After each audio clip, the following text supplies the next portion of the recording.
नमस्कार, किशोर नरेवाड़ी जी के इनसाइट्स पर आधारित इस एक्सप्लेनर में आपका स्वागत है। आज हम बात करने वाले हैं एक बहुत ही दिलचस्प टॉपिक पर, लक्ष्य आधारित संपत्ति निर्माण। देखिए, इन्वेस्टिंग को लेकर हर तरफ बहुत शोरगुल है, राइट?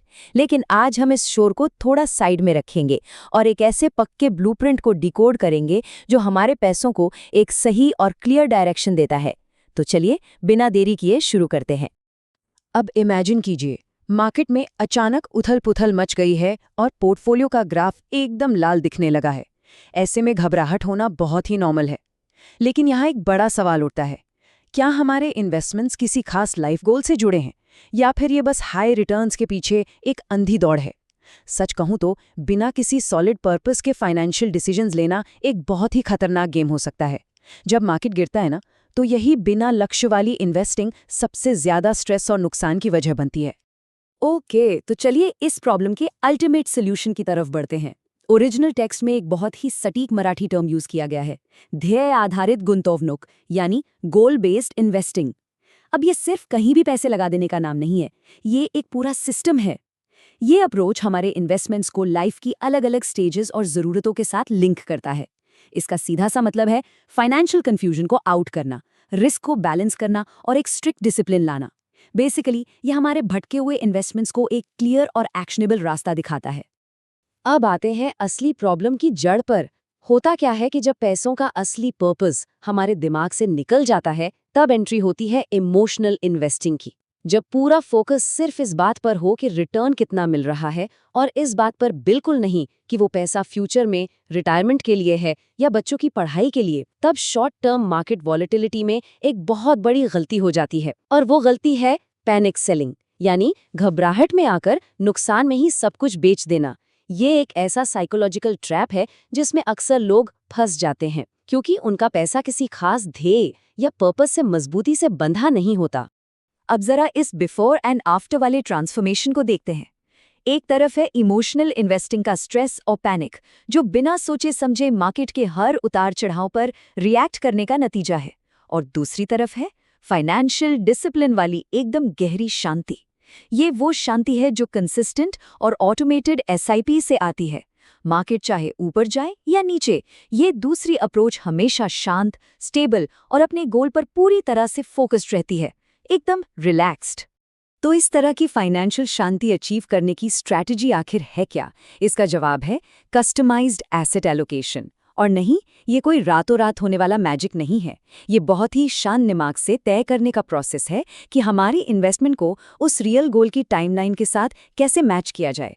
आसान भाषा में समझें तो गोल पूरा होने में कितने साल बचे हैं, बस उसी बेसिस पर ये साइंटिफिक तरीके से डिसाइड किया जाता है कि कितना रिस्क लेना सही है और कितना सेफ खेलना जरूरी है। चलिए देखते हैं कि प्रैक्टिकली ये कैसे काम करता है। एलोकेशन के इस कॉन्सेप्ट को देखिए। मान लीजिए 60% हिस्सा इक्विटी में रखा गया है।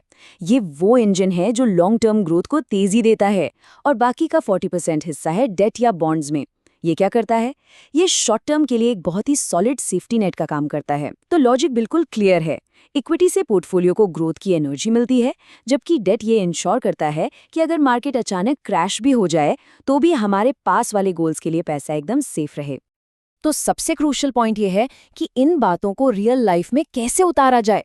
इसके 3 बहुत ही सिंपल और प्रैक्टिकल स्टेप्स हैं। स्टेप 1, अपने फाइनेंशियल गोल्स को एकदम क्लियरली डिफाइन करना। स्टेप 2, इन्वेस्टमेंट्स को ऑटोमेट करना, जैसे कि एसआईपी सेटअप कर देना ताकि बिना इमोशंस के हर महीने इन्वेस्ट होता रहे। और स्टेप 3, लगातार अपनी प्रोग्रेस को ट्रैक करना और ज़रूरत के हिसाब से एडजस्टमेंट्स करते रहना। बस यही वो डिसिप्लिन तरीका है जो एक पेपर प्लान को रियल वेल्थ में बदल देता है। अगर हम इस पूरी गोल बेस्ड स्ट्रैटेजी के फायदों की बात करें तो वो एकदम शानदार हैं। जब हमारे पास एक क्लियर ट्रैकिंग सिस्टम होता है तो रास्ते से भटकने के चांसेस ना के बराबर हो जाते हैं। और इसका एक और बहुत बड़ा फायदा है जिसे अक्सर इग्नोर कर दिया जाता है। एक डेडिकेटेड सेविंग प्लान हमें फ्यूचर में महंगे लोन्स और कर्जे के जाल में फंसने से बचाता है। ये सिर्फ ऊंचे रिटर्न्स के पीछे भागने वाली भेड़चाल नहीं है, बल्कि एक बहुत ही पर्सनलाइज्ड और स्ट्रॉन्ग स्ट्रैटेजी है। अब आते हैं सोर्स टेक्स्ट के लास्ट पार्ट पर, जहां एक बहुत ही कमाल का कॉन्सेप्ट दिया गया है, बकेटिंग यानी बाल्टियों का सिद्धांत। इसे ऐसे इमेजिन कीजिए कि हम अलग अलग गोल्स के लिए पैसों को अलग अलग बाल्टियों में रख रहे हैं। ऐसा करके हम असल में अपनी फ्यूचर वेल्थ के चारों तरफ एक बहुत मजबूत दीवार या फायरवॉल बना रहे हैं। मतलब रिटायरमेंट की बाल्टी एकदम अलग, घर खरीदने की बाल्टी अलग और इमरजेंसी वाली बाल्टी बिल्कुल अलग।